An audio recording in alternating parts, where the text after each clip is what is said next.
I did not get a tablet for Christmas. You didn't either?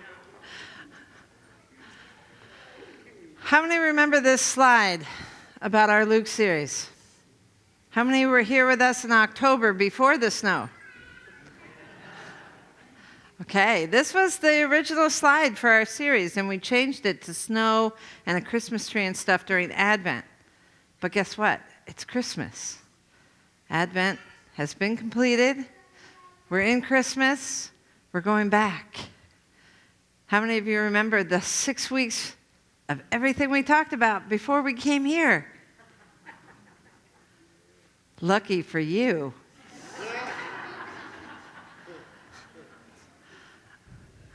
October 18th, we started a series of learning to walk the way of Jesus through the Gospel of Luke. We started with chapter 3 because the first 2 chapters of Luke are on the birth of Christ, right? So we used those 2 chapters to talk through Advent.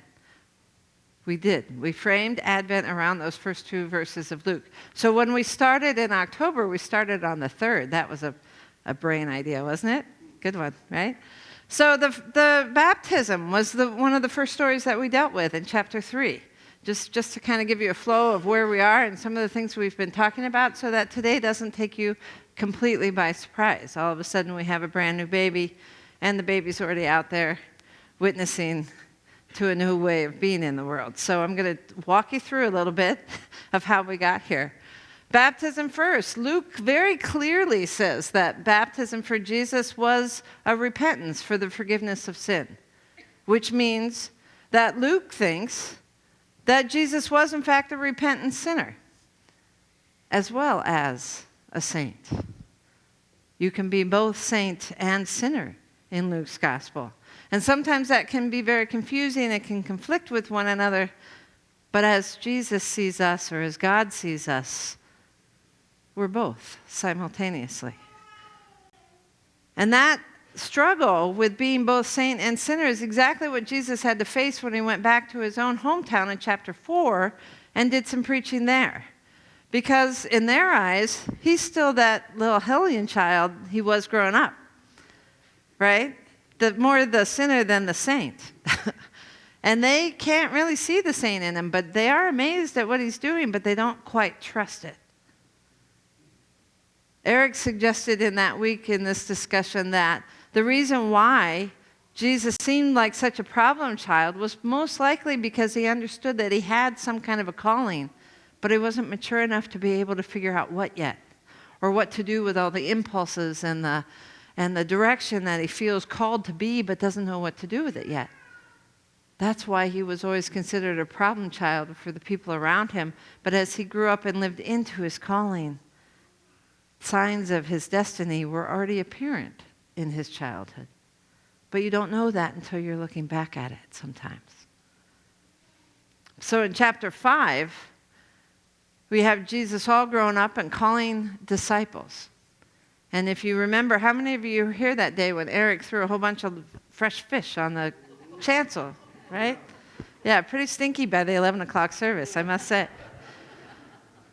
That whole idea was that Jesus was calling the disciples out of being their fishermen, right? Out of their ideas of where money and power come from, out of their ideas that success is a big pile of fish that does nothing but sit and rot, and so you have to do it again the next day, into a life of meaning, into a life of wonder and mystery and giving things back to other people, of love. Jesus is offering a whole new way of defining what success is all about and a life of abundance. That's what we talked about that week. And then in Luke 6, we talked about the Sermon on the Plain. In Luke, it's the Sermon on the Plain. In Matthew, it's the Sermon on the Mount. You've probably heard of it. You know, the woe tos and the blessed ares of the Beatitudes, right? Those were some of the things we talked about. There was conversation about how Jesus expects us to actually live into this alternative way of thinking about success. That life is filled with things that seem contradictory to the culture that we're living in. Things like loving your neighbor, not condemning the other because you don't want to be condemned. Learning to think outside of the ways of culture in order to see yourselves and your community the way God sees you and the potential that you're called into. Living into those ideas and those values of the Sermon on the Plain. And we had a chance to actually live into that ourselves as we responded the next week to the terrorism in Paris and Kenya and Beirut, all in the same week.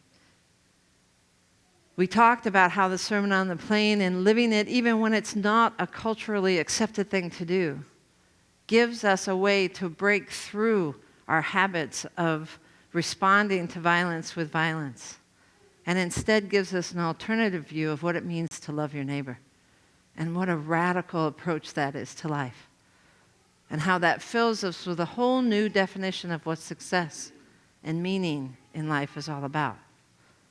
It's going to be helpful today when Jesus talks to us about what it means to give up your life. And then in Luke 8, Dr. Marcia McPhee was here with us that day and was talking about the parable of Jesus, the parable of the sower, and was helping us to identify that we, in fact, are not the seeds in that parable, but rather the seeds are the Word of God. And how that Word grows and nurtures us depends on the soil that it's in. So in that parable, what Jesus is asking us is, what kind of soil are you that the Word of God is planted in? And you planted your own seeds, right? And we're waiting for spring for those to come up. So what we've got is Jesus, who has been given authority through his baptism as both saint and sinner to be a child of God and fulfill a potential calling that he's been given in that baptism, as we do ourselves. And then a living out of that calling through new values and new principles and new definitions about what living is all about. And giving story after story after story, parable after parable, to help us understand what that means and how we ourselves can live into that. So today we're going to work through chapter 9. There's a whole bunch in this chapter. There's a lot we're not going to be able to cover, but we'll cover some of the bigger parts of it. And understanding this kind of vision about who Jesus is and how Jesus reframes our meaning as we live out our lives together will help us start to get back into the active ministry that Jesus is in the midst of in chapter 9. Let's read.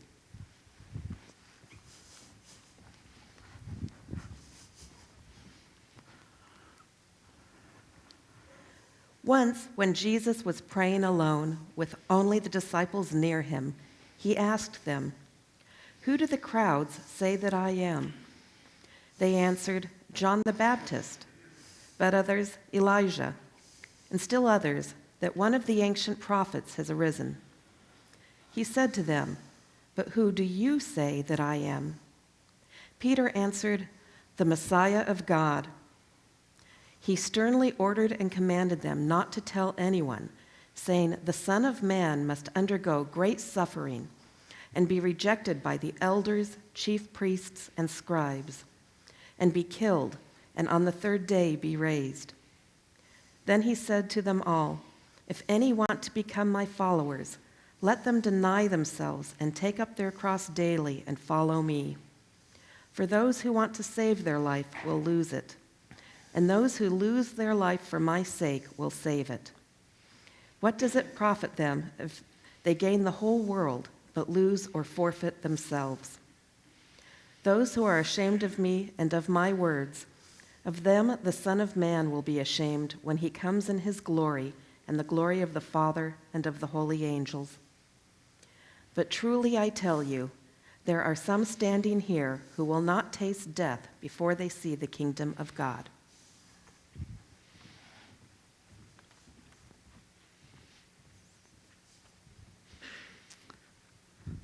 We started with verses 18 in chapter 9.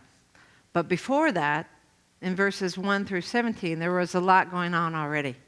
Jesus, who has called these disciples and has taught them the way of being in the world that he's trying to preach to people, a new vision, He now has them in a place where he's convinced that they need to go out and live that out for themselves, that they need to be sent out, authorized in their own potential to do healings, to preach the way, to talk themselves about what this different frame of being in the world looks like to them. So 12 of them go out without any kind of background or supplies or even a walking staff, right? There are some people that say that they did that because they needed to be totally dependent on the people whom they were visiting.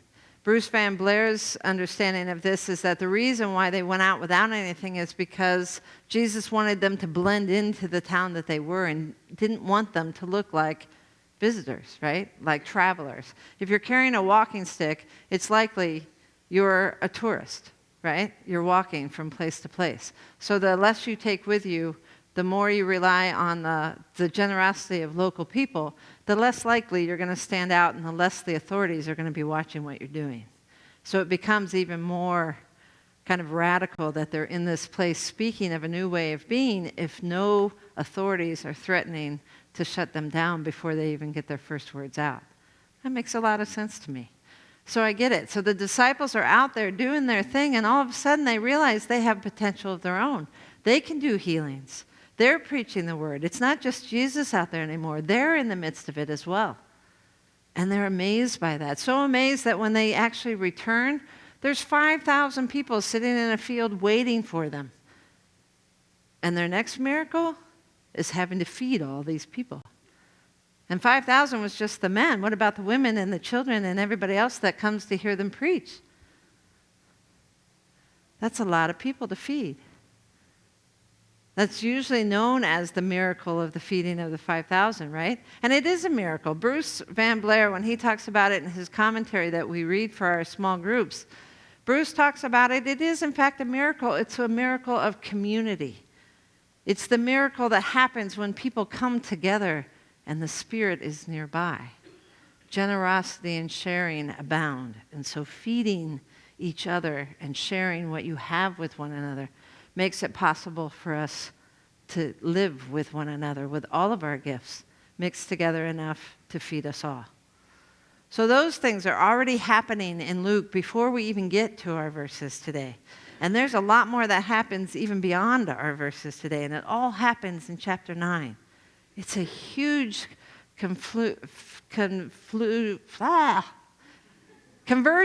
of stories that talk about where Jesus is and where he's headed. Because here already in chapter 9, Jesus' face is turned toward Jerusalem. He knows where he's going, and he's trying to prepare the disciples to be there with him and to move beyond that for him.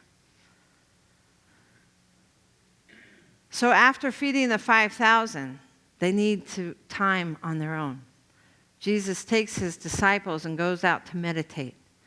And as they're sitting there in the quiet and the calm, away from the crowds, Jesus looks up and asks them, okay, you were out among the people. What did they say? What are they talking about? Who do they think I am?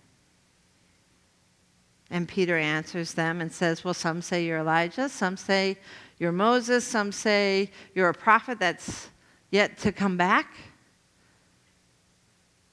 And Jesus says, okay, all good answers. But who do you say that I am?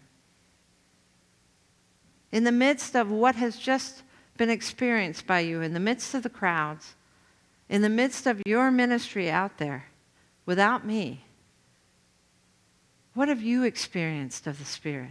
How has it changed your life? How has the potential in your own promised future been revealed to you?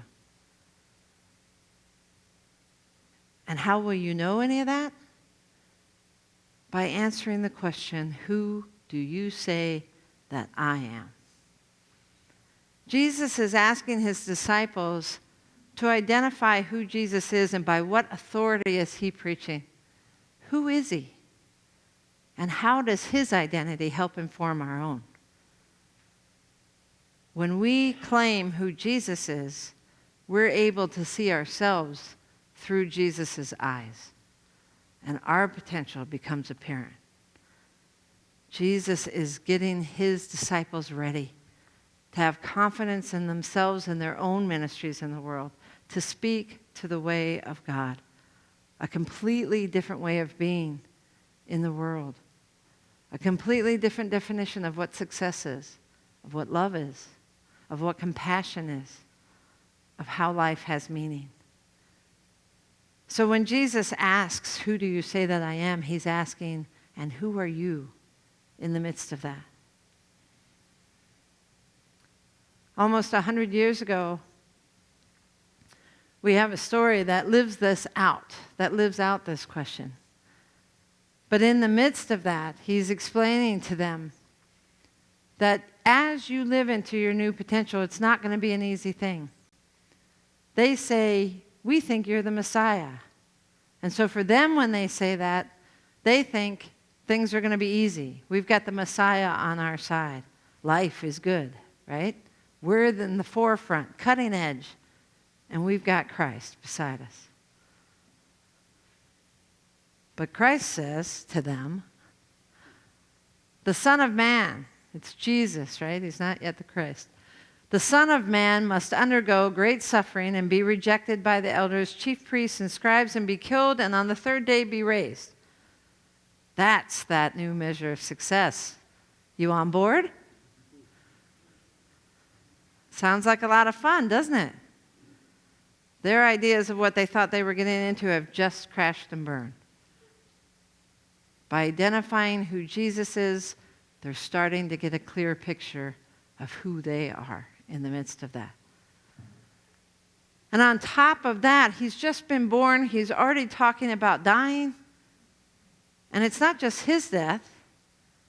Anyone who follows him, he says, "If you want to become my follower, let them deny themselves and take up their cross daily and follow me. For those who want to save their life will lose it, and those who will lose their life for my sake will save it." Jesus has just been born into the world, freeing us to live most fully what we have the potential to become as children of God. And now we're being asked to give it away? This isn't a power thing for Jesus. Giving our lives away to Jesus means letting go of all those things we thought we knew about what success is, about where meaning comes from. Letting all that stuff go opens us up to understand that it's not a fear thing to be able to love the enemy. It's a compassion thing. It's knowing that you too are considered their enemy, and that they love you because you're a child of God, the way you love them because they're a child of God, not an enemy of the state. It changes your perspective. He's trying to get them to reframe how they live their lives, reframe their lives in response to the Sermon on the Plain, not in response to fear and violence. Over 100 years ago now, in World War I, there's a story called the Truce, the Christmas Truce of 1914. There are a whole bunch of different stories that surround this event, but essentially what's happening is that you have Germany soldiers on one side and British soldiers on the other side. And periodically they would call truces in order to give each side time to rebuild their bunkers, their foxholes for protection, because they're in the middle of snow and mud and yuck, and it's all breaking in on them. So it wasn't really all that odd that they would call a truce, but this truce was different. It was called at noon on Christmas Eve. And as they had rebuilt their spaces and they were sitting there in the quiet, the German soldiers started singing a song. And the British soldiers could hear them because they really weren't that far away, across a field maybe. And they could hear the singing, and they didn't know what they were saying in German, but they recognized the tune. It was a Christmas hymn, Silent Night. And it wasn't long before the British soldiers were singing along in their own language, but singing nonetheless. And all of a sudden, lanterns were showing up all along the fighting lines. And as the song grew louder and louder, as more people joined in, they were emboldened to risk the vulnerability of coming out of their bunkers and up into the fields, closer and closer to one another, until they stood face to face, greeting each other, sharing what they had with one another, singing together. In the midst of this truce, they were wrapped together in God's grace, not as soldiers fighting one another, but children of God coming together on Christmas Eve in a very small glimpse of what Jesus is talking about living into that Sermon of the Plain lifestyle, living into that alternative response that you don't meet violence with violence. You meet violence with love and compassion and seeing the other as Jesus sees you. At dawn the next morning, when bombs were filling the airs again, they had to retreat back into their bunkers and live life as the culture has expected them to live. But dropping those expectations, even for that one shining moment, gave them hope that there is an alternative way to live. Jesus, born as a child, breaks into our realities and breaks it wide open, giving us hope that alternative visions of response are possible. As you listen to the music, think where times in your life have moved in a direction where you weren't expecting it and gave you hope for a different kind of a future.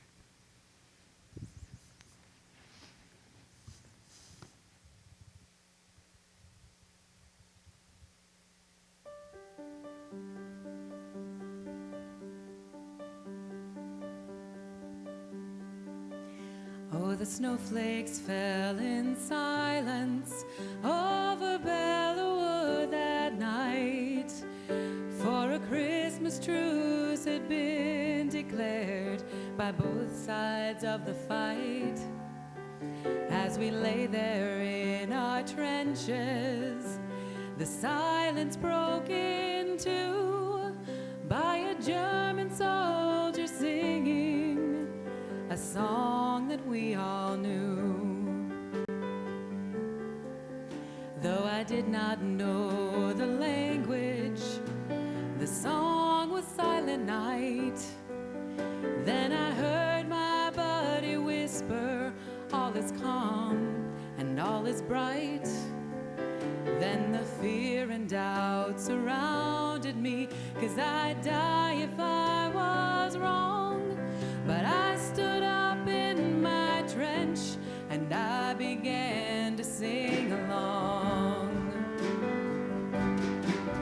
Then across the frozen battlefield another's voice joined in, until one by one each man became a singer of the hymn. Then I thought that I was dreaming, for right there in my sight stood the German soldier beneath the fallen flakes of white. And he raised his hand and smiled at me, as if he seemed to say, here's hoping we both live to see us find a better way. Then the devil's clock struck midnight and the skies lit up again, and the battlefield where heaven stood was blown to hell again. But for just one fleeting moment, the answer seemed so clear. Heaven's not beyond the clouds, it's just beyond the fear. No, heaven's not beyond the clouds. It's for us to find here.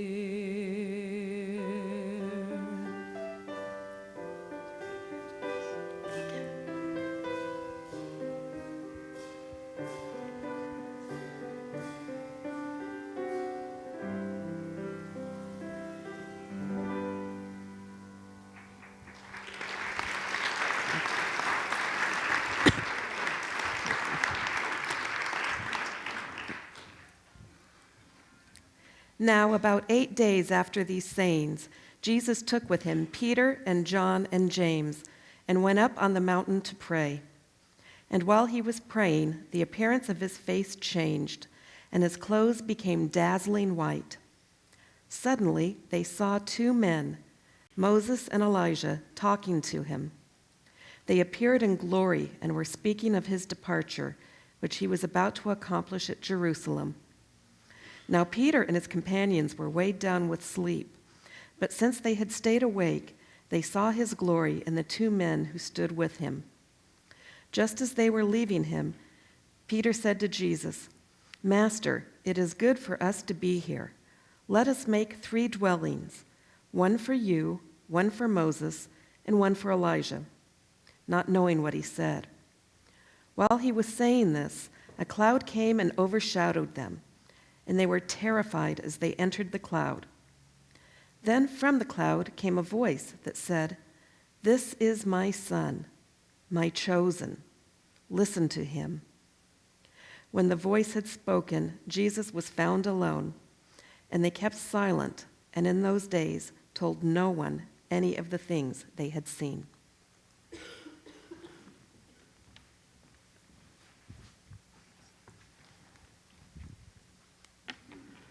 So we've talked about who the crowds say that Jesus is, and we talked about who the disciples say that Jesus is. In this story of the Transfiguration, it's about what God says Jesus is. For further retreat, Jesus takes a couple of his disciples and moves away again to pray. This time, they ascend a mountain. It's always your first clue that something important's about to happen. Everything in the Jewish tradition happens on a mountain. A lot of it, anyway. Or there's a well. That too. The good news is that in the midst of this, these disciples who, it says that they were sleepy and falling asleep, but I would venture to say that, in fact, what was happening was so overwhelming for them, they didn't know how to describe it.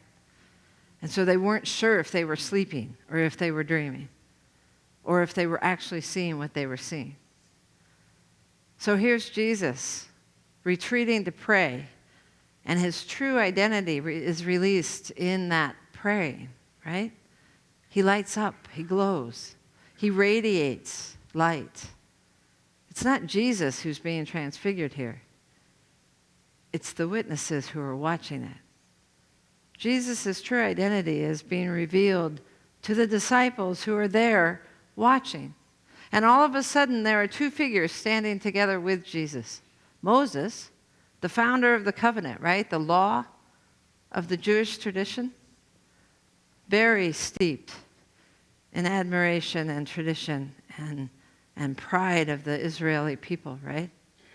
And then Elijah, one of the greatest prophets who never actually did die, just ascended into heaven in a chariot. And it's said of Elijah that he will be the one that returns to signal that the Messiah will be returning soon, will be coming soon.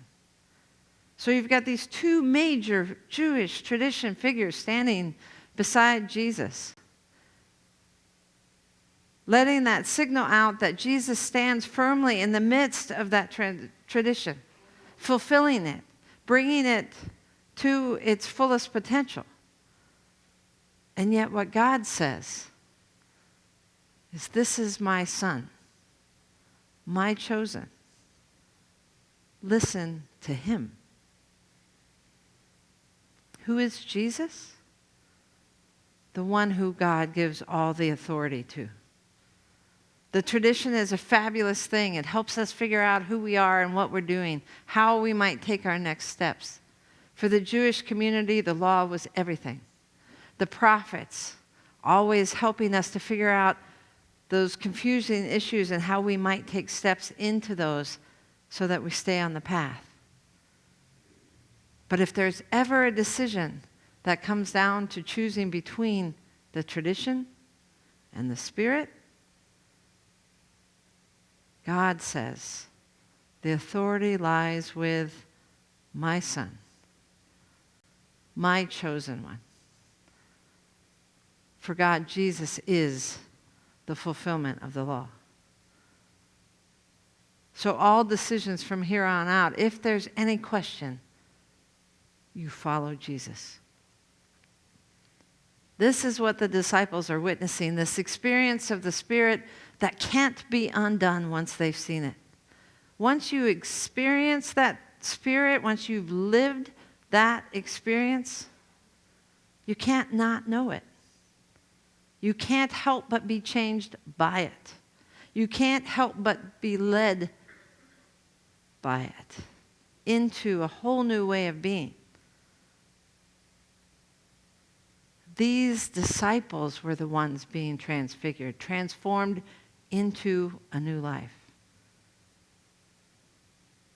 This is who God says Jesus is, the one capable of transforming us in a way that we can't help but turn around, start in a whole new direction.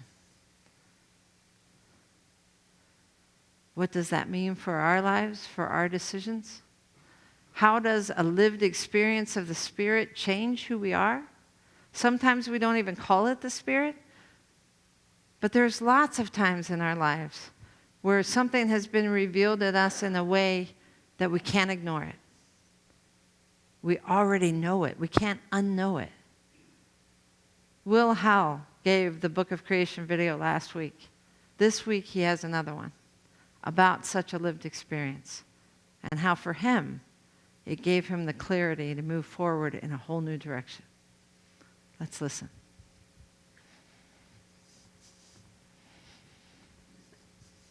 Yeah, so a couple of years ago, I was walking around Cunningham Lake. It was kind of it was a difficult walk. I was feeling not very good about myself, and kind of asking God, why did you make me this way? Why do I have to, be certain qualities that I won't mention? And so I'm walking through the trails at Cunningham Lake, and it was just like a slow, heavy walk. And I came around the corner where there's a kind of grove of trees, and I just felt compelled to stop.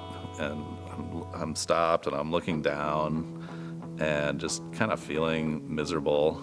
I didn't even really know where I was on the trail. And then I felt compelled to look up, and I looked up at this tree that I was standing right in front of, and it was a long, tall, skinny tree, and it was all dead until the top. There was growth at the top. And the message I got from that immediately that came into my head was, I still have good things for you to come in the future. And I had been wrestling, not on this walk, but I had been wrestling with my age and being like older. And so when I was 39, I had this really big crisis of like, I'm half done, and I've done everything, and it's over. And so this really soothed that part that was struggling with my age. And it sort of answered the question of that there's good things still to come, and it was kind of like a don't worry about the way that you're put together, the way that your personality is. And so I walked away kind of skeptical. I'm like, maybe I was just telling myself that, And so I thought to myself, well, if that really is a message from God, then I want this specific person that I was going to be seeing later that night to ask me about it, you know. Otherwise, I'm not telling anybody about it, and I'm not sure if I'm even believing it. And I got to the meeting that night, and this person just comes up to me like, "What's going on with you? How are you doing? How you been?" And he never had the time for me, you know. He was always doing his own thing. And it was so weird that he just came right up into my face and asked me what's going on. And I was just like,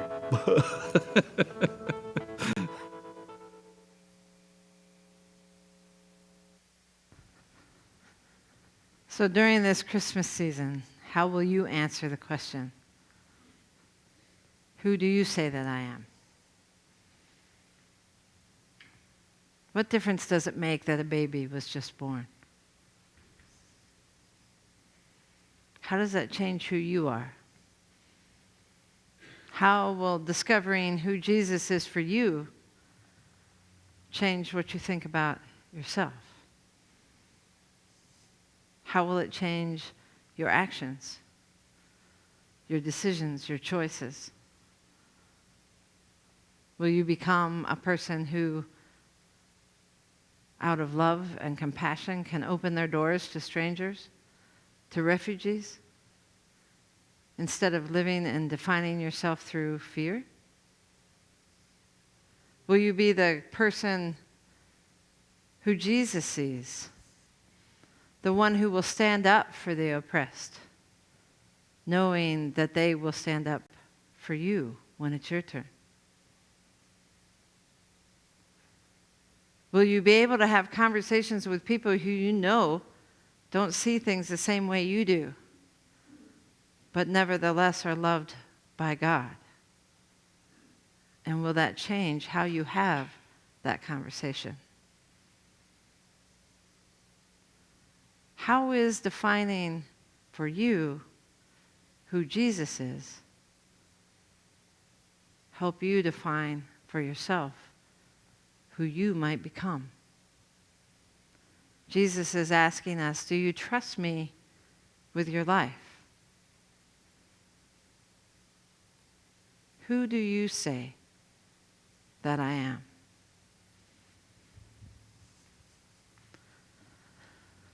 This meal is further revelation of who Jesus is and how we are related to that reality. Because on the night in which he was betrayed, instead of responding in violence, he said, "This is my body, broken for you. Do this in remembrance of me." And after supper, he took the cup, and when he had given thanks, he gave it to all to drink, saying, "This cup is a new covenant in my blood, a new way of being in the world, shed for you and for all people for the forgiveness of sin, for the invitation to live in a whole new way. Do this as often as you drink of it in remembrance of me." This is Jesus' invitation to come and discover who he is to you and how that defines who you are in the world. We invite you to come and experience the gifts of God for the people of God. You don't have to be of any particular belief structure. You don't have to believe in a certain doctrine or a particular pattern of religion in order to participate here. We welcome all of you as Jesus would.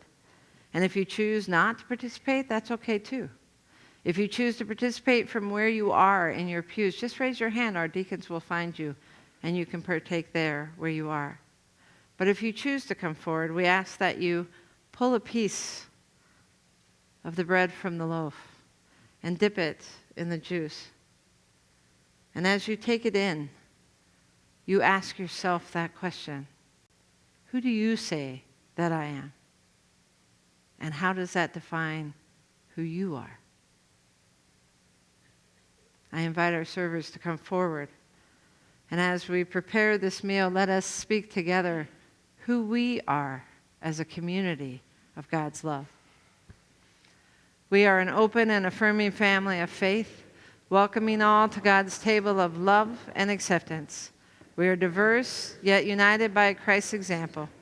We care for one another, support one another, and challenge one another to become all that God creates us to be.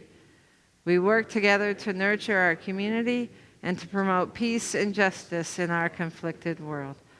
Amen. Please come, share the feast.